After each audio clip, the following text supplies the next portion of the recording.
که انسان غواړي چې موږ د فتنو څخه خلاص اخره زمانه د فتنې راوړي روایت کې هم راځي نبی کریم صلی الله علیه وسلم فرمایي زما پر امت باندې په اخره زمانه کې داسې فتنې راوړي لکه د باران څاڅکي او په دعا کې الله سبحانه وتعالی صدا غواړي چې الله ما د فتنو څخه وساته ستا د ازمایش او د امتحانات څخه الله ما وساته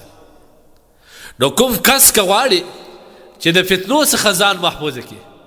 دا ابو درداء رضی الله تعالی عنہ روایت دی دا روایت امام ابو داود رحم الله امام ترمذی رحم الله او امام نسائی رحم الله نقل کړ دي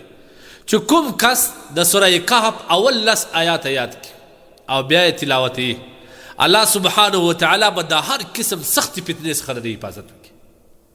د ټولو سخت فتنه دجال ده نبی علیه الصلاه والسلام په الله سره د دجال د فتنې څخه پناه غوښتل ومن فتنة مسیح الدجال لیکن که سړی غواړي چې دغه دجال د فتنو څخه الله پاک جل جلاله دی او اولاد محفوظ کړي د سوره کهف فقط دغه لس آیتونه سوره کهف د قرآن عظیم شان په 15مه سپاره په پای کې ده 14مه سپاره سر هم ورسره دی لیکن د دې د اول لس آیات بیخي اسانه دي دا که سړی یاد کړي د هر قسم فتنې څخه محفوظ وي مسند احمد کې یو روایت دی د حضرت سهل بن معاویه رضی الله تعالی عنہ څخه منقول دی چې نبی علیه الصلاه والسلام وفرمایل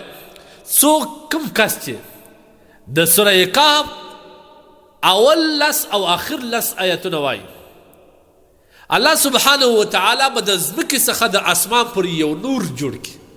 یو رڼا به یو ځلا به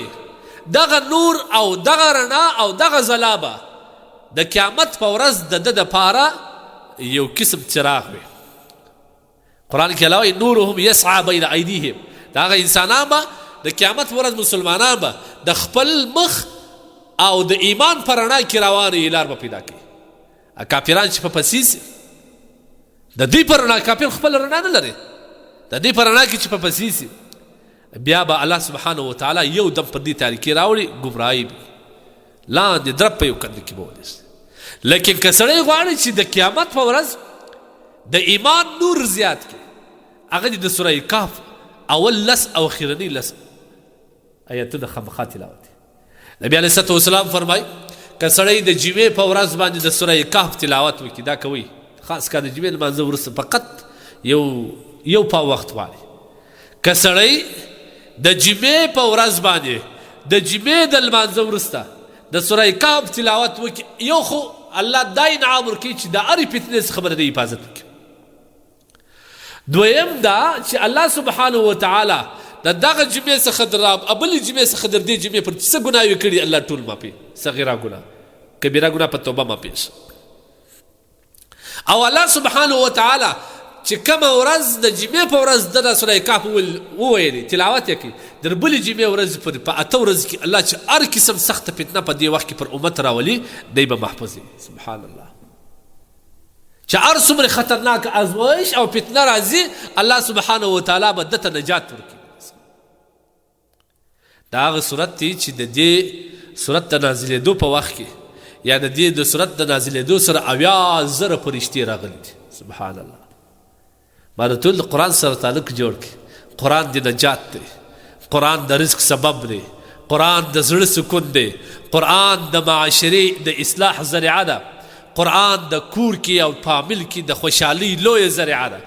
د قرآن تلاوت د قرآن سره مینه د قرآن سره محبت د ډیر اړین دی ځکه دا یو سوره کهف کې دومره فضایل دي دا چې زه د سوره یاسین فضیلتونه درته دا در دې وتلي دي باید لازما موږ د جمعې په ورځ سوره کهف تلاوت کړو که چیرې د تلاوت نه زده کوشش دا وکړه زده کوه یو آیات در هغه ساعته پورې چې ته سوره کهف زده کوې په تلاوت باندې په موبایل کې اوره ډېر غټ ثواب لري د هر قسم فتنو څخه به الله سبحانه وتعالی تا او اولاد محفوظه کړي دا خامخا کوئ دا مه هېروئ